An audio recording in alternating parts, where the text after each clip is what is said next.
The apocalyptic and eschatological nature of the appearance and preaching of John the Baptist is a subject that is frequently overlooked and not even taken into consideration by many evangelical Christians today.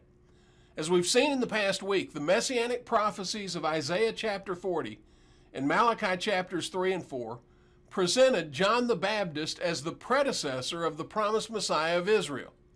The New Testament Gospels confirm that he is the fulfillment of the promised voice that would come and would prepare the way of the Lord. Matthew chapter 17 and Mark chapter 9 record the story of the Transfiguration. Now, the significance of this event has largely been missed, ignored, or minimized due to the futuristic eschatological interpretations that are popular today. So let's take a look at it this morning. The event occurs in the final few weeks prior to the crucifixion. Matthew chapter 16 closes with Jesus telling his disciples, "Truly I say to you, there are some of those who are standing here who will not taste of death until they see the Son of Man coming in his kingdom." Now think through the language Jesus uses here. If he was speaking of an event that was going to take place in a matter of weeks, his comments make no sense. The only logical interpretation of the statement is that much time is going to pass, but some of his listeners would be alive when the event he spoke of would take place.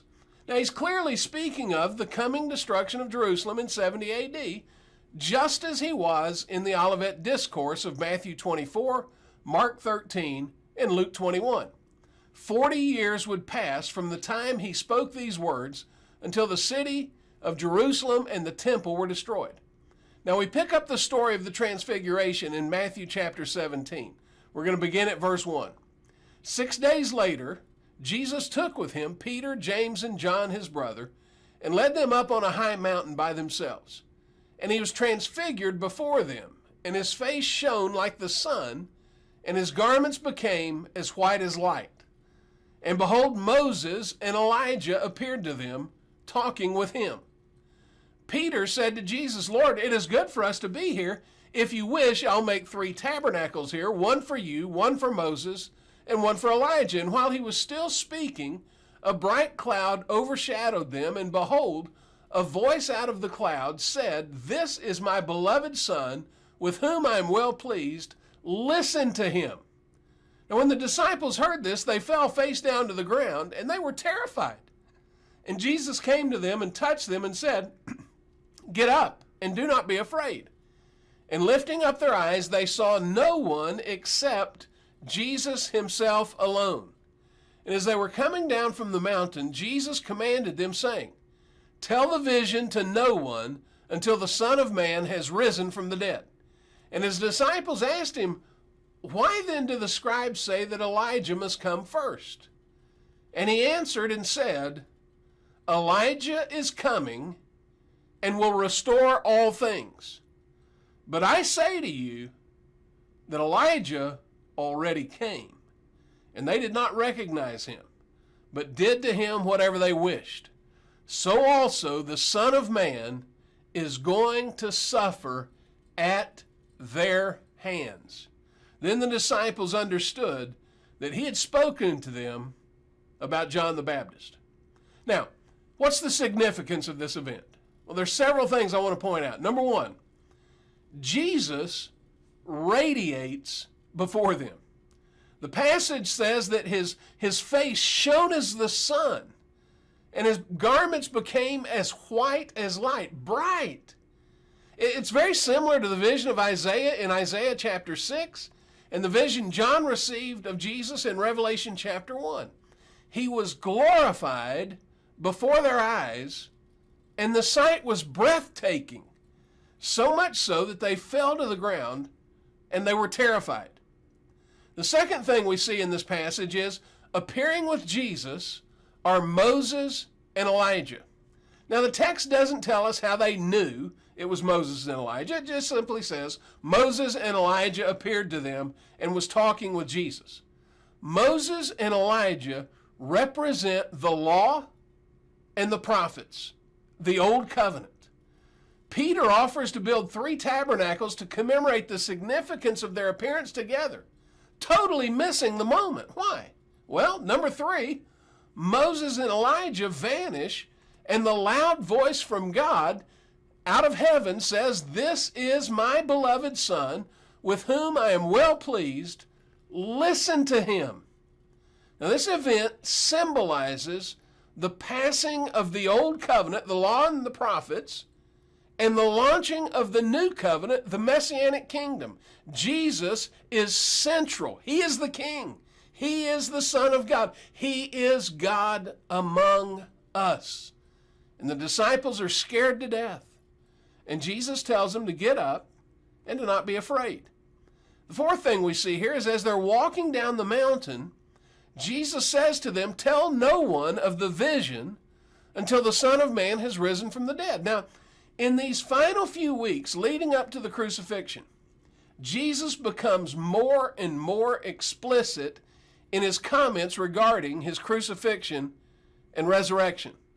And the disciples didn't get it until after the resurrection. The 5th thing we see here, and this is the rest of the passage, which is going to be our focus this morning. The disciples asked Jesus why the scribes say that Elijah must come first. Now, here's where the significance of the event is lost on most people due to their eschatological, futuristic interpretation.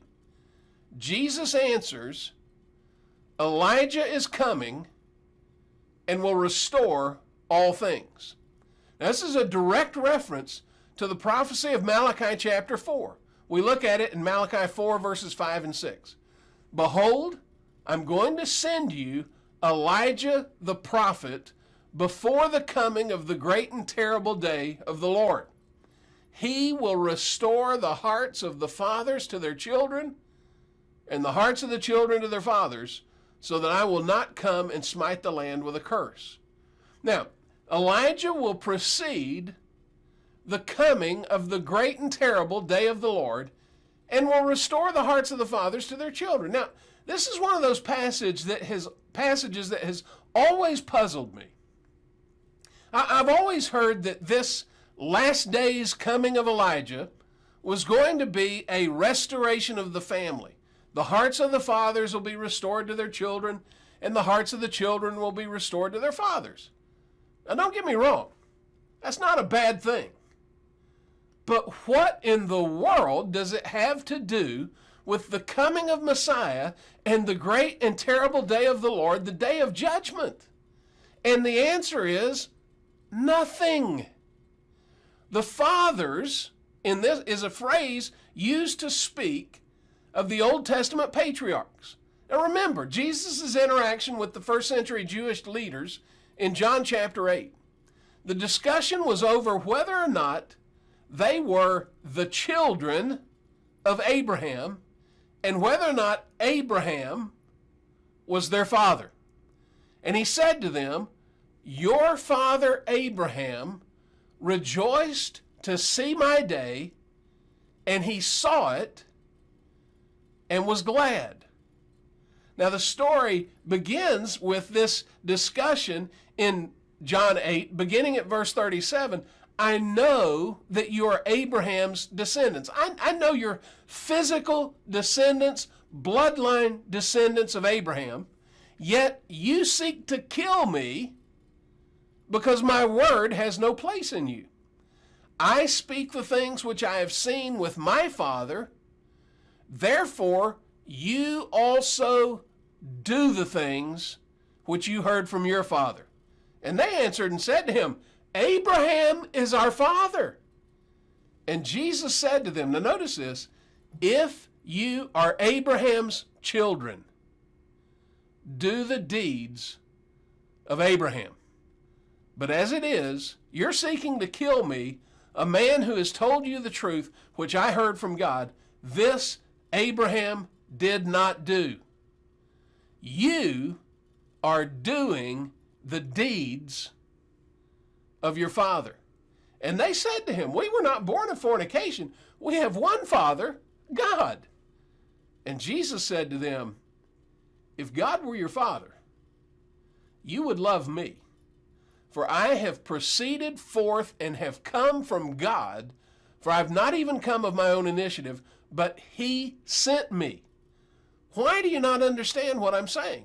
It's because you cannot hear my word. And here's why they couldn't hear his word. Verse 44, you are of your father, the devil, and you want to do the desires of your father. He was a murderer from the beginning, and he does not stand in the truth because there's no truth in him. And whenever he speaks a lie, he speaks from his own nature, for he is a liar and the father of lies. Now, these first century apostate Jews were the physical descendants of, but according to Jesus, they were the children of the devil. If you are Abraham's children, do the deeds of Abraham. But as it is, you're seeking to kill me. This Abraham did not do. Now, John the Baptist came to restore the hearts of the children to the fathers through his preaching of repentance. Those who were the true descendants of Abraham would recognize Jesus as the promised Messiah of Israel because the fathers saw him and received him and believed in him from a distance. Now, Jesus said Elijah is coming and will restore all things. And he continues in verses 12 and 13, but I say to you, Elijah already came, and they did not recognize him, but they did to him whatever they wished. So also the Son of Man is going to suffer at their hands. Then the disciples understood that he'd spoken to them about John the Baptist. Now don't miss this. I say to you that Elijah already came. And they understood that he was speaking of John the Baptist. Now the sixth thing we see in this passage, Elijah was going to come and restore the hearts of the fathers to the children and the hearts of the children to the fathers. And Jesus says Elijah already came. And the implication is he already came and he has already restored all things. Now clearly, our definition of the restoration of all things and Jesus' definition of the restoration of all things are two completely different things. Whatever is meant by the phrase, the restoration of all things, it was fulfilled in the ministry of John the Baptist. John the Baptist is the fulfillment of the voice of Isaiah 40 and the messenger of Malachi chapter 3 who would clear the way. John the Baptist was Elijah, and he already came. And Jesus is the Messiah of Isaiah 40 and Malachi chapter 3 and 4. And the 70 AD destruction of Jerusalem is the promised wrath to come, the day of judgment and the days of vengeance, or as Malachi put it, the great and terrible day of the Lord. Well, again, I hope this has spurred you to wrestle with the Scriptures, to think about why you believe what you've always believed. And I hope you'll be with me again right here tomorrow morning as we continue our study of the kingdom. Why not click on the subscribe button on the lower right corner of your screen, and you'll be notified in YouTube whenever a new video gets posted. And if you're watching on Facebook, I hope you'll consider sharing this on your wall and invite your friends to watch it. I hope you go out and make today a great day.